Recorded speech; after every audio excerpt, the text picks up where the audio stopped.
My own dad tried to kick me out of my home, and I ended up uncovering a dark truth that could destroy his marriage. My stepmom and dad ditched me for a honeymoon with her daughters in my house, so I vanished. And what followed exposed everything they tried to hide. I'm 22 and I own the house I grew up in. It wasn't always mine, though. My mom left it to me when she passed away last year. She had a stroke out of nowhere, and that's still something I'm processing. She was only 47. I mean, it still feels unreal sometimes, you know? One minute she's here, and then boom, she's just gone. But anyway, she left me the house, which is the only good thing that came out of all that, I guess. Growing up, I was close to my mom. My parents split when I was 7, and I did the whole back and forth thing. Half the time with dad, half with mom. But let's be real, I always got along better with her. Dad was just, I don't know. He was always busy. It was either work or some woman he was dating.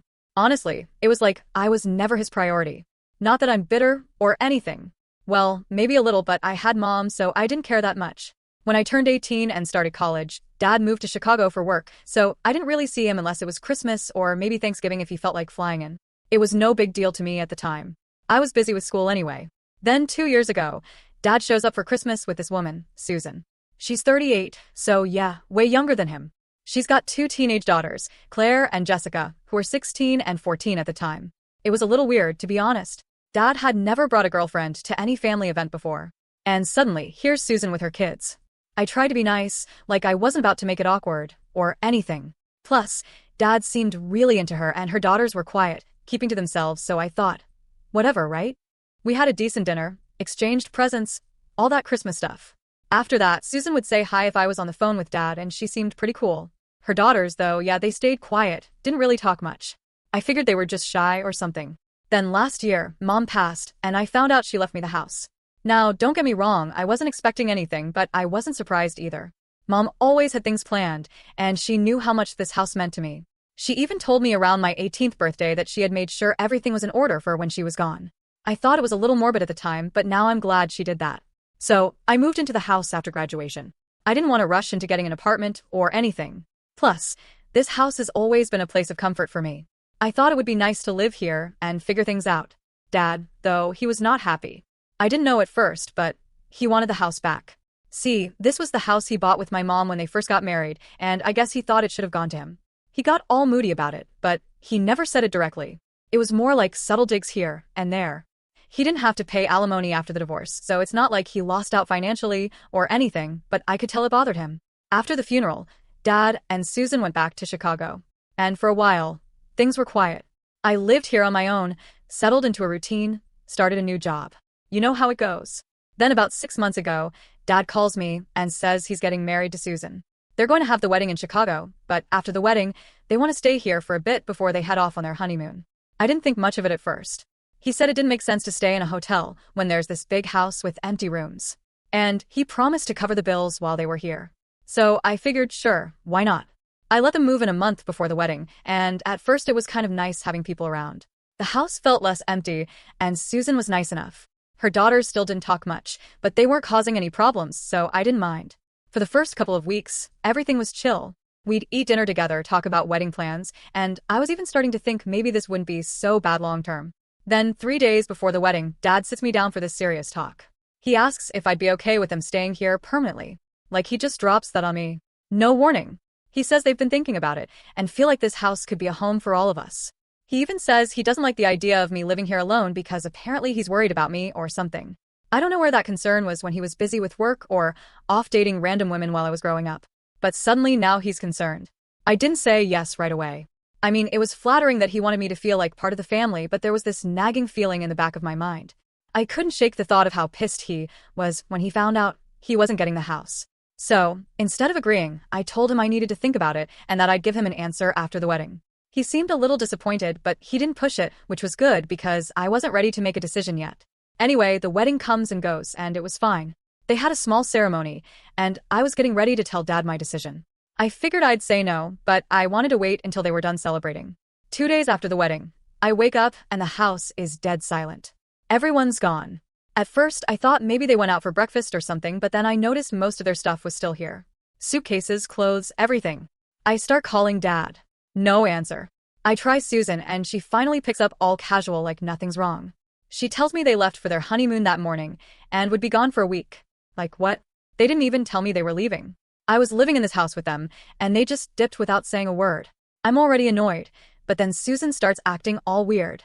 She's like, "Oh, don't worry. We'll be back soon. But hey, could you make sure the house is clean for when we return?" I almost lost it right there. Here I am letting them stay in my house, and she's acting like it's her place. I try to stay calm, but the more I thought about it, the angrier I got. It wasn't just that they didn't tell me, they were treating me like some kind of maid. So, yeah, that's when I knew things were about to change. Alright, so after that whole honeymoon stunt, I was done. Like, completely over it. They left without a word, treated me like I was their maid, and then Susan had the nerve to boss me around about cleaning the house. Yeah, no thanks. I had already been on the fence about them staying long-term, but now not happening. The second she hung up the phone, I knew exactly what I was going to do. First thing I did was pack up their stuff. And when I say pack, I don't mean I folded everything neatly and put in boxes. Nope. I grabbed all their clothes, shoes, whatever else they had lying around, and just tossed it into these old beat-up cardboard boxes I found in the garage. I didn't care how wrinkled or messed up things got. I just wanted it all out of my sight. It felt like I was taking back my space. You know, this is my house, and if they're going to disrespect me like that, they don't deserve to stay here. After I packed their things, I dragged the boxes out to the front yard. I know it sounds petty, but at that point, I didn't care. I was so angry that I wanted them to come home and find their stuff sitting outside like garbage. They needed to understand that they couldn't just treat me like an afterthought in my own home. Once the boxes were out, I wasn't done. I went to the hardware store and bought new locks for the front and back doors. Changing the locks wasn't as easy as I thought it would be, though. I had no clue what I was doing. So, I watched a YouTube video on how to change them, and it took me a solid couple of hours to figure it out. But once I got them installed, I felt a weird sense of satisfaction, like this was me taking control of my own space again. It felt good. A week later, they finally came back from their honeymoon. I knew the moment they'd come home because Dad started blowing up my phone. I was at work, so I didn't answer right away, but I knew exactly what he was calling about. By the time I checked my phone on break, I had about 15 missed calls from him and a few text messages. The texts were short and to the point. Where are things? Why are the locks changed? Call me now. I ignored them. I wasn't in the mood to deal with their tantrums, especially not while I was trying to focus on work, but I figured it would only get worse if I didn't respond. So when I got home, I called Dad back. I expected him to be angry, but I wasn't ready for just how furious he was. He didn't even give me a chance to say hello before he launched into a full-on rant. He was shouting about how I was disrespectful and ungrateful, and how this wasn't how family treated each other. I let him go on for a bit just listening, but the whole time I was sitting there thinking, where was all this family talk when you ditched me to go on a honeymoon? Eventually, he paused to take a breath, and I cut in. I told him straight up, "You don't live here. You don't get to make the rules." I reminded him that it's my house now, not his. He went silent for a second, and I could practically hear the gears turning in his head. I think he was shocked that I actually stood up to him. Then he tried to guilt-trip me. He said something like, "Your mother would be so disappointed in you for treating me like this. She would want us to live together as a family." That hit a nerve, but I wasn't going to let him manipulate me. I knew exactly what Mom would have wanted. And it wasn't for me to let Dad and his new family waltz in and take over my life. So I told him that. I told him Mom left the house to me for a reason. And if he thought for one second that she'd want him and Susan living here after what they'd done, he was delusional. That's when the conversation really took a turn.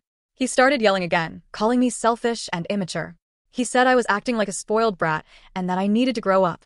But here's the thing, I was the one who had been responsible this whole time. I'd been living on my own, paying my bills, taking care of the house. Meanwhile, he's out here acting like it's still 1995, and he can just waltz back into my life whenever he feels like it. So I told him, "If you want your stuff, take it from the front yard. If I see you or Susan or anyone else in this house when I get back, I'm calling the cops." That shut him up real quick. He hung up on me after that, and I wasn't sure if he'd actually take the stuff or just leave it there as some sort of passive-aggressive move. But when I got home from work later, the boxes were gone. I felt this huge sense of relief, like I had finally put my foot down and made it clear that I wasn't going to be pushed around. But of course, that wasn't the end of it. The next day, Dad calls me again. This time, he's not yelling, but he's trying to act all calm and rational, like he didn't just flip out on me the day before. He tells me that Susan wants to apologize. Apparently, she didn't mean any of the things she said, and was just having a bad day. Yeah, right. I wasn't buying it for a second. I let him talk for a while just to see where this was going. And then, he dropped the real reason for the call. They were broke. Turns out Dad had been fired from his job months ago, and had been living off his savings. They spent all their money on this extravagant wedding and honeymoon, and now they were pretty much homeless. He actually had the nerve to ask me if they could move back in just for a little while until they got back on their feet. I almost laughed. They expected me to let them back into my house after everything. Not a chance. I told Dad no flat out. I said they could figure out on their own, but they weren't coming back here. I reminded him that they treated me like crap, and I wasn't going to let them manipulate me into feeling sorry for them. He tried one last guilt trip, saying, "You're my daughter. I thought you'd be there for me." But I wasn't falling for it. Not this time. I told him I was done and hung up the phone, and that's where things stood. I was free of them. Or so I thought. All right. So, after telling my dad they couldn't move back in, I thought that was the end of it. Like, seriously, I figured they'd go find a place, deal with their mess, and leave me alone. But nope, that's not what happened. The next few days were, well, they were a train wreck. It started with a text. Actually, it was like 3 texts all from my dad, one after the other. Something along the lines of, "Please reconsider. You don't understand the situation, and we really need your help." I didn't answer because at that point I was just over it. I had said my piece, and I didn't want to deal with their guilt trips anymore. But that's when things started to get weird. One afternoon I'm at work, and my phone starts blowing up. Not just texts, but phone calls, too. And not from Dad this time. Susan was calling. Now, I'm not stupid. I knew what was coming, but I figured I'd let her speak her mind to get it over with. So I picked up. Big mistake. She starts off all sweet, like she didn't call me a selfish brat the last time we talked. She's going on and on about how much they miss me, how they don't want this rift between us, and how the girls Claire and Jessica really want to come back and live as a family. I didn't say anything at first, just let her ramble because I knew she wasn't calling just to catch up. She was building up to something. And when she finally got to it, it was worse than I expected. Turns out they didn't just want to move back in. No, they needed to move back in. Why? Because they had no other options. Dad had lost his job months ago, something he conveniently forgot to mention when they first asked to stay. Not only that, but they had spent all their savings on this ridiculous over-the-top wedding and the honeymoon. Susan wasn't working because, get this, she quit her job to become a full-time housewife right after the wedding. Now, with no income, they couldn't afford their rent back in Chicago, so they were essentially homeless. I was fuming. I mean, who quits their job with no backup plan? And how do you spend all your money on a wedding when you don't even have a job? It made no sense. So I told her flat out, "I'm not your safety net. You can't just show up here and expect me to bail you out." That's when her sweet act dropped in the blink of an eye. She went from, "Oh, we miss you so much," to "You're heartless." She actually had the audacity to call me selfish for not letting them move back in. I couldn't believe what I was hearing. She said something like, "We're your family, and family is supposed to help each other out in times of need." I cut her off right there. I wasn't about to sit through another guilt trip. I told her that I had already helped them by letting them stay before the wedding, and that's where my obligation ended. Then she hit me with, "If your mother were here, she'd be so disappointed in you." That was the last straw. I told her I wasn't going to let her use my mom's memory against me like that, and hung up. She tried calling back a few more times, but I ignored it. At that point, I wasn't sure what their next move would be, but I knew they weren't giving up without a fight. The next day, Dad showed up at my house. No warning, no text. He just knocked on the door like everything was fine. I wasn't home when he first came by, but one of my neighbors texted me to say they saw him hanging around outside. Great. So I got home after work, half expecting him to still be there, but he wasn't. I thought maybe he'd finally taken the hint, but then I saw the note he left on my front door. The note was just as you'd expect, more guilt trips, more pleas for help. But there was one part that stood out. He mentioned that if I didn't let them move back in, they were going to lose everything. He wasn't just talking about money. He was talking about their entire life in Chicago. They had been evicted from their apartment, and their only option was to move back to their hometown, which apparently was the last thing they wanted to do. I'll admit, part of me felt bad, like I didn't want them to lose everything. But at the same time, I knew this wasn't my fault. They put themselves in this situation. Dad losing his job wasn't on me. Susan quitting hers definitely wasn't on me. And spending all their money on a wedding. Yeah, that was their bad decision, not mine. I wasn't about to let them make it my responsibility. That night, Dad called again, and this time I picked up. I figured we needed to have one final conversation, lay everything out on the table, and then hopefully that would be the end of it. The call started off with Dad trying to be calm and reasonable. He explained everything, how he had been laid off months before the wedding, but didn't want to worry me with the details. He said he thought he'd get another job quickly, but with the economy being what it was, that didn't happen. Susan quitting her job was a mutual decision because they thought it would be better for the family and the money. Well, they thought they'd have enough saved up to cover everything. I let him talk, but when he finished, I didn't hold back. I told him I didn't appreciate being lied to, and I wasn't going to let them manipulate me into feeling sorry for them. I said it plain and simple. You're adults. You made these choices. Now you have to deal with the consequences. He tried one last time to guilt trip me, saying things like, We're your family, and I just want to live somewhere that reminds me of your mother. But I wasn't falling for it. I told him I was done. I wasn't letting them back in, and that was final. Dad got quiet after that. I thought maybe he'd hang up, but instead, he started crying, like actual sobbing. He told me that I was breaking his heart, that he couldn't believe I was turning my back on him in his time of need. I'll be honest, it was tough hearing him like that. Part of me wanted to cave, to tell them they could stay just so the guilt would go away. But I knew that if I gave in now, it would never end. They'd keep taking, and I'd never have any peace in my own home. So I told him, "I'm sorry, but I can't help you." He didn't say anything after that. Just hung up. So after that last call where Dad broke down crying, I figured that was it. He hung up. I stuck to my guns and they'd finally leave me alone, right? Nope. I should have known better. If anything, things were just getting started. The next few days were quiet. Too quiet, honestly. I was waiting for the other shoe to drop, you know. And of course, it did. It started with a text from Susan. Now, keep in mind, I had already blocked her number, but apparently she found another way to reach me. She used CLA's phone to text me, trying to act all casual like nothing had happened. "Hey, just wanted to let you know we're heading back to Chicago. Hope you're doing well." It was bizarre, like she was pretending the last few weeks of drama didn't exist. I didn't respond because at this point I wasn't going to engage, but something about the way she worded it didn't sit right with me. Heading back to Chicago. How? They didn't have a place to live or any money. Later that day, I got a call from a number I didn't recognize. I figured it was some random telemarketer, but nope, it was Dad. I didn't know it was him until I picked up and heard his voice. He wasn't yelling this time, actually. He sounded weirdly calm, which instantly made me suspicious. He said, "I need to talk to you. Can we meet in person?" I wasn't exactly thrilled about the idea of seeing him face to face after everything that had gone down, but at the same time, I wanted to get it over with, so I agreed. We set up a time to meet at a coffee shop near my place. When I got there, he was already sitting at a table looking tired as hell. I mean, bags under his eyes, hair all messed up. He didn't look good. I sat down and we had this super awkward silence for a minute. Then, he starts telling me how they've been trying to figure things out since I told them they couldn't move back in. He mentioned staying with a friend for a couple of days, but apparently that didn't work out. That's when he drops the real news. They're not going back to Chicago. Now, remember Susan's text about heading back? Yeah, that was a lie. Turns out they're moving in with someone else. And this is where things took a turn I didn't see coming. Susan's ex-boyfriend, Kyle, had offered to take them in. Let me tell you, my jaw practically hit the floor. Kyle, as in the guy she dated before, Dad, the one she supposedly had this messy breakup with. I couldn't believe it. Dad tried to explain it like it was no big deal. He said Kyle had seen their situation and felt bad, so he offered to let them stay with him and help them get back on their feet. But come on, who does that? It was obvious there was more going on here. I asked Dad straight up, "Are you seriously okay with this?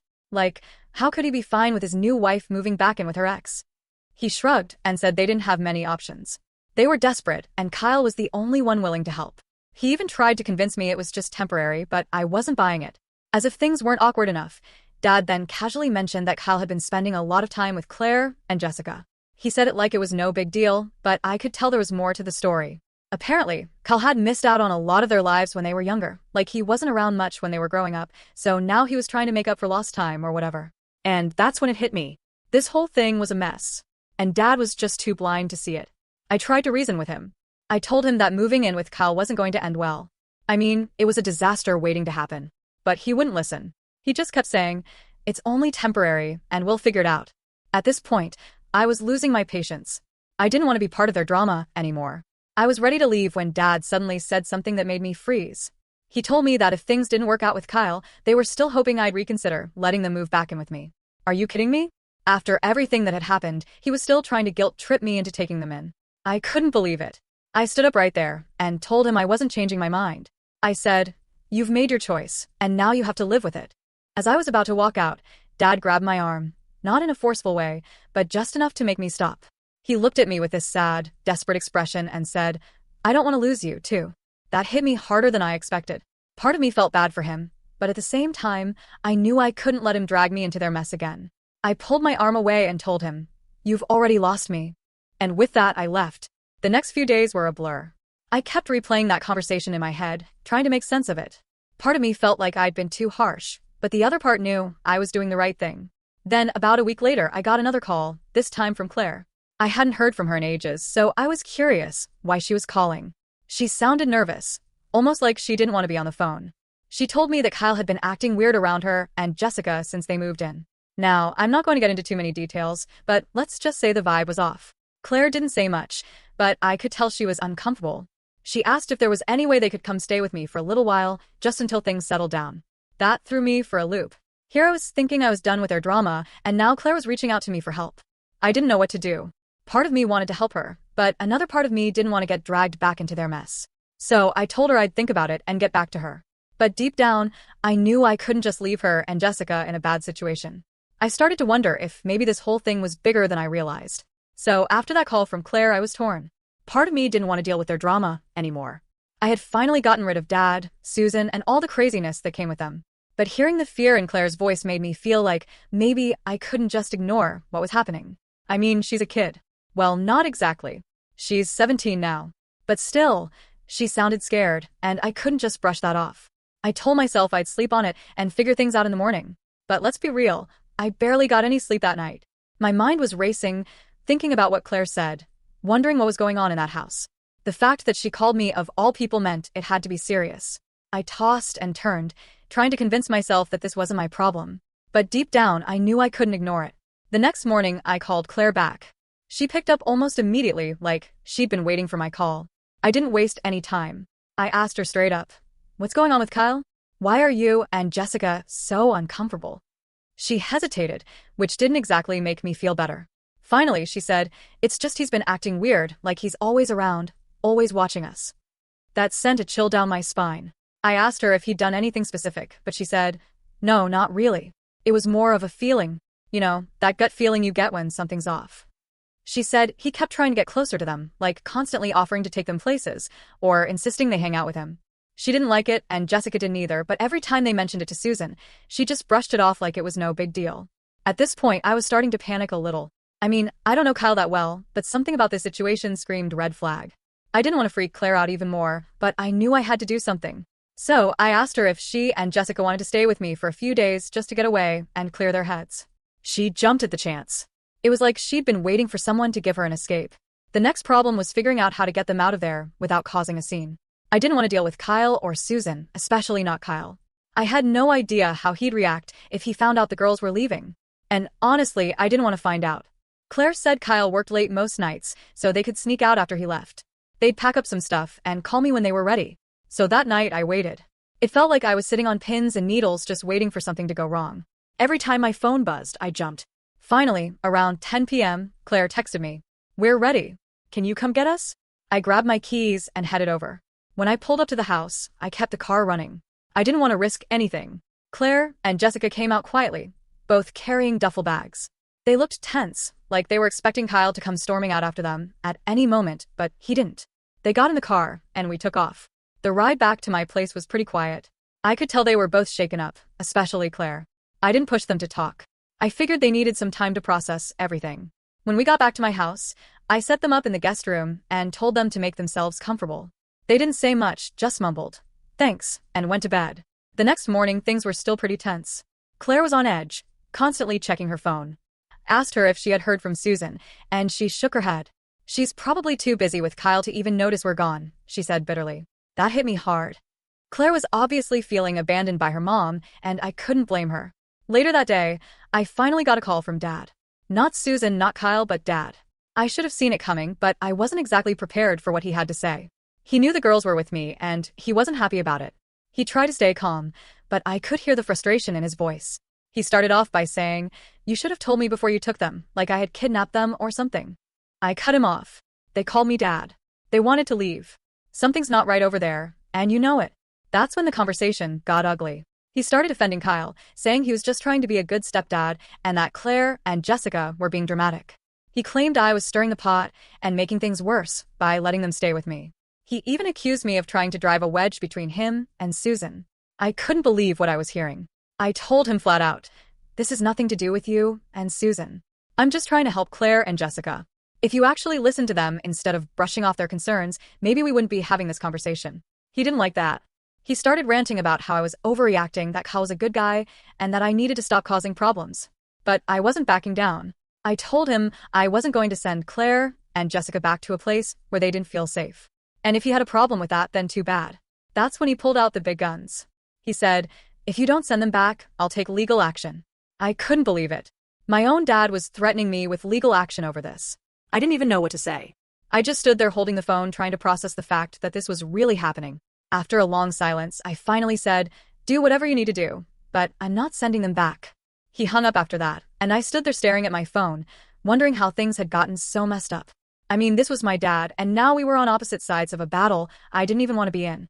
Claire and Jessica stayed with me for a while after that. I didn't hear from Susan or Kyle directly, but I knew they were out there trying to figure out their next move. As for Dad, I haven't spoken to him since that call. Maybe he'll follow through with his threat, or maybe he'll realize I was just trying to protect his stepdaughters. I don't know. But one thing's for sure.